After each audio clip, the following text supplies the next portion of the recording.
৭১ নিয়ে কাদা ছোড়াছুড়ির সুযোগই নেই। ৭১ নিয়ে যে কাদা ছুটতে যাবে সে অসুস্থ। দিলওয়ার ভাই যেটা বলছিলেন যে ৪৭, ৭১, ২৪ মোটামুটি এক লাইনে বলছেন।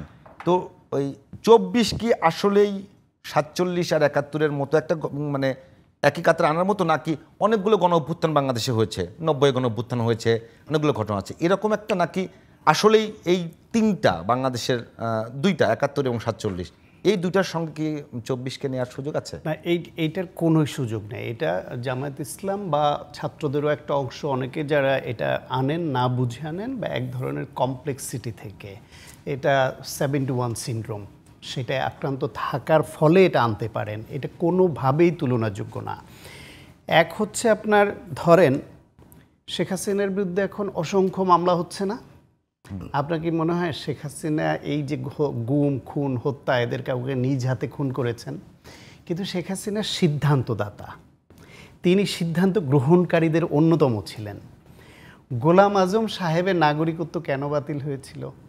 ১৯৭১-এর যুদ্ধের সময় তিনি অন্তত ৫ থেকে ৭টি দেশে প্রত্যক্ষভাবে বা স্বাধীন বাংলাদেশ যাতে স্বাধীন না হয় মুক্তিযুদ্ধের বিরুদ্ধে তিনি অবস্থান নিয়ে তিনি কাজ করেছেন, অন রেকর্ড সেগুলো আছে। তার মানে জামায়াত ইসলাম তাদের আদর্শগত দলীয় সিদ্ধান্ত সব মিলিয়ে তারা বাংলাদেশের মুক্তিযুদ্ধের বিরোধিতা করেছে।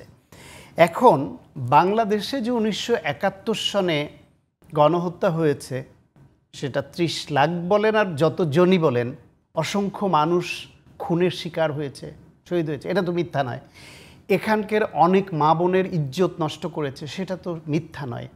এদেশের সম্পদ ধ্বংস করেছে পাকিস্তানিরা, এটা তো মিথ্যা নয়। এখন এই কাজটা কি শুধু পাকিস্তানি সৈন্যরা নিজেরা করেছে, না তাদের এদেশে কোনো সহযোগী দরকার হয়েছিল? সহযোগী দরকার নিশ্চয়ই হয়েছিল, না হলে আমার সব বাড়ি বাড়ি চেনা, মুক্তিযুদ্ধের পক্ষের শক্তি চেনা, রাস্তাঘাট চেনা, কাকে ধরতে হবে সেটা চেনা, এটা তো সম্ভব ছিল না। সেখানে তো তাহলে জামায়াত ইসলাম বা মুসলিম লীগের লোকরও আক্রান্ত হওয়ার কথা ছিল যদি চিনিয়ে না দেওয়া হতো। বেছে বেছে কেন শুধুমাত্র তৎকালীন মুক্তিযুদ্ধের পক্ষের শক্তি আক্রান্ত হয়েছে, অথবা যারা জামায়াত ইসলাম বা মুসলিম লীগের পক্ষে নয় এরকম সাধারণ মানুষ আক্রান্ত হয়েছে কেন? তার মানে এদেশের একটা শক্তি ছিল যারা প্রত্যক্ষ বা পরোক্ষভাবে মুক্তিযুদ্ধের বিরোধিতাকারী, বাংলাদেশে এইসব অনাচার যারা করেছে তাদের সঙ্গে প্রত্যক্ষ বা পরোক্ষভাবে ছিল এবং সহযোগী ছিল।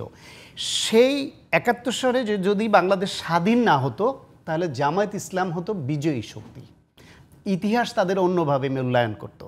যেহেতু পরাজয় ঘটেছে জামায়াত ইসলামের সেই সিদ্ধান্তের, বাংলাদেশ স্বাধীন হয়েছে, মুক্তিযুদ্ধ বিজয়ী হয়েছে, তার মানে জামায়াত ইসলামকে তাদের ওই ভূমিকাটা পরাজিত শক্তি হিসেবে মেনে নিয়ে জাতির কাছে ক্ষমা চাইতে হতো। সেজন্য আপনি প্রত্যক্ষভাবে কাকে খুন করেছেন বা আপনার কোন নেতা কাউকে কোনো নারীকে ধর্ষণ করেছে কিনা সেটা প্রমাণের বাইরে মোটা দাগে দলীয়ভাবে অফিসিয়ালি যে আমাদের উচিত ছিল ৭১ সনে আমাদের রাজনৈতিক সিদ্ধান্তটা ভুল ছিল, এবং আমাদের রাজনৈতিক সিদ্ধান্ত ভুল থাকার কারণে আমাদের শক্তিটা পাকিস্তানের শক্তির সঙ্গে যোগ হওয়াতে বাংলাদেশের নাশকতা, অনাচার, ব্যভিচার বেশি হয়েছে। আমরা সেই জন্য দুঃখ প্রকাশ করছি। আমরা স্বাধীন বাংলাদেশে, এই দেশের স্বাধীনতা সার্বভৌমত্ব মেনে নতুন বাংলাদেশকে এগিয়ে নেওয়ার জন্য অঙ্গীকারবদ্ধ। এই রকম কোনো স্টেটমেন্ট কি জামাতের পক্ষ থেকে আপনি পেয়েছেন? যতদিন তারা এই স্বচ্ছ অবস্থানটা না দেখাতে পারবেন, ততদিন জামায়াত ইসলামকে কোনোদিন আওয়ামী লীগ প্রশ্ন করবে, কোনোদিন বাম সংগঠনগুলো প্রশ্ন করবে, কোনোদিন জাতীয় পার্টি করবে, কোনোদিন বিএনপি করবে, এমনকি নিজের দলের পক্ষ থেকে এই দাবি উঠবে। এবং নিজের দলের পক্ষ থেকে এই দাবি ওঠার কারণে জামায়াতের শিবিরের সাবেক সভাপতি সহ জামাতের নেতাদের বের হয়ে গিয়ে নতুন সংগঠন পর্যন্ত করতে হয়েছে। সুতরাং জামাতের মধ্যেও কিন্তু এই রকম আকাঙ্ক্ষা কারো কারো আছে। সুতরাং এই প্রশ্নে তারা যদি সুরাহাটা করে ফেলতো, তাহলে কিন্তু জামাতের রাজনীতি অনেক বেশি বেগবান। শান্ত ভাই, আপনি যে কথাটা বলছেন কথা কিন্তু খুব পজিটিভ অর্থে বলছেন। এখন কথা হলো, শহীদ রাষ্ট্রপতির বিরুদ্ধে কিন্তু অভিযোগ যে স্বাধীনতা বিরোধী যে সমস্ত শক্তিগুলো ছিল তাদেরকে উনি ঐক্যবদ্ধ করে নিজের দলে নিয়েছেন, অভিযোগ আছে। আমি অভিযোগ যারা অভিযোগ করার তারা করছে। আচ্ছা, এবং যদি ওই অনেক নেতা যারা ছিল, যারা ৭১ সালে মুক্তিযুদ্ধের বিপক্ষে তাদের অবস্থান ছিল, তাদেরকে নিয়েছে। তো এখন প্রশ্ন হলো, ৭১কে নিয়ে আমরা ঐক্য গঠন করব, না ৭১কে নিয়ে কাদা ছড়াছড়ি একটা রাজনৈতিক যে একটা এক্সট্রিমিজম তৈরি করেছিল আওয়ামী লীগ, সেই জায়গায় থাকবো? ৭১ নিয়ে কাদা ছোড়াছুড়ির সুযোগই নেই। ৭১ নিয়ে যে কাদা ছুটতে যাবে সে অসুস্থ। কোনোভাবেই স্বাধীন বাংলাদেশে আনুগত্য স্বীকার করে না সে। ৭১-৭১-এর জায়গায় থাকতে হবে। এই দেশের স্বাধীনতা সার্বভৌমত্বের ওই পয়েন্টে কারা সঠিক ছিল কারা ব্যাঠিক ছিল সেটা প্রথম শর্ত হচ্ছে মেনে নিতে হবে।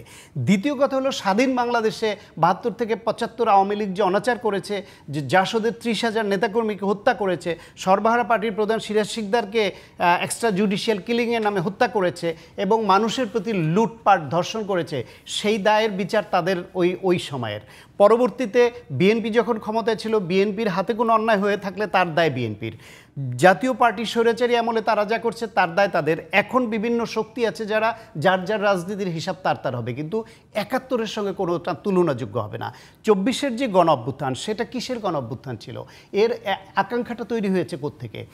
বাংলাদেশে ২০০১ সালে তো বিএনপি এবং জামায়াত জোট করে নির্বাচন করে ক্ষমতায় আসলো, ৫ বছর ক্ষমতা চালালো এবং জামায়াতের থেকে ২জন মন্ত্রী ছিলেন, গুরুত্বপূর্ণ মন্ত্রী ছিলেন। তারপর 1-11 এলো। সেই 1-11টা পরিকল্পিতভাবে বাংলাদেশে ইন্ডিয়ার সহায়তা এসেছিল বাংলাদেশের জাতীয়তাবাদী শক্তিকে নিশ্চিহ্ন করবার জন্য, এবং সেখানে আওয়ামী লীগকে পুনর্বাসন করে এই দেশটাকে ইন্ডিয়ার অঙ্গরাজ্য বানাবার জন্য।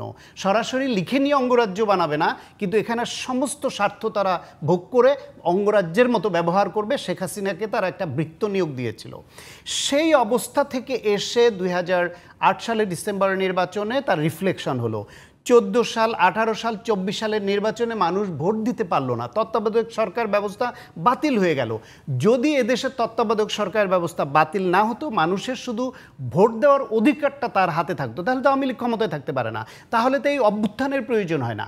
সুতরাং আপনি এই যে আন্দোলন, অভ্যুত্থান যা কিছু বলেন, এর মূলে ছিল হচ্ছে মানুষের গণতান্ত্রিক অধিকারের আকাঙ্ক্ষা, ভোটের অধিকারের আকাঙ্ক্ষা, এবং সেই আকাঙ্ক্ষা লুণ্ঠিত হচ্ছিল।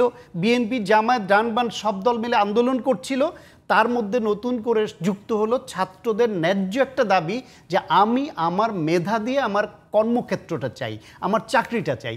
সেটাও যখন একবার দিল না, তারপরে আন্দোলনের মুখে বাধ্য হয়ে শেখ হাসিনা দিল 18 সালে, আবার সেটা আদালতের রায় কেড়ে নিল, সেখানে একটা বিস্ফোরণ হলো।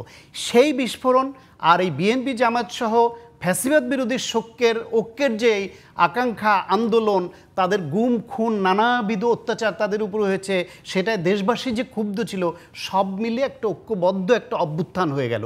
এটা হচ্ছে 24-এর অভ্যুত্থান। সেই 24-এর অভ্যুত্থান তো দেশের স্বাধীনতা এই এরিয়া অর্জনের জন্য না, যে এই ভূমির স্বাধীনতা অর্জনের জন্য না, সেটা নতুন একটা সাংবিধানিক কাঠামো বা সংবিধান তৈরির আন্দোলন সেটা ছিল না, সেটা বাংলাদেশকে পুনর্গঠনের আন্দোলন। এটা বাংলাদেশ সৃষ্টির আন্দোলন, আর সেই সৃষ্টি হওয়া বাংলাদেশের পুনর্গঠনের আন্দোলন, দুইটা আপনি এক করবেন কিভাবে?